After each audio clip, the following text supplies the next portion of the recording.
You see, Paul was satisfied with Christ, but he wasn't satisfied with himself.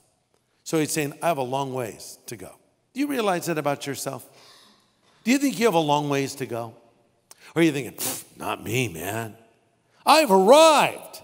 Well, I'm sure you've made a lot of progress since you first believed, but oh my, it seems to me the more you know the Lord, the more you realize that you have a lot of changing to do. And if anyone could have thought that he had arrived, it would be the Apostle Paul. I mean, this is a man who has led countless people to Christ.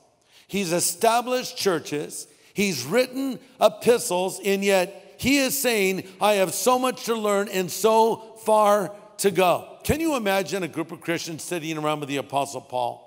Someone might say, well, you know what? God inspired me to share something with someone today.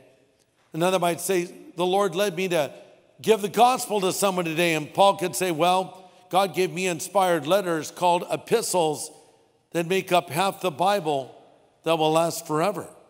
Oh, wow, okay. You win. I don't think Paul would have ever said that, but I'm just saying for a point, think of the comparison. Someone could say, oh, I heard God speak to me once.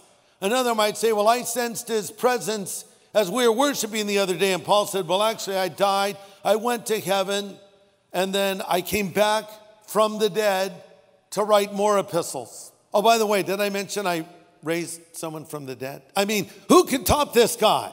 This guy was at the top of his game, but yet he says, I have so far to go. And it's just a reminder that no matter how long you've known the Lord, I should say, there's always room for growth.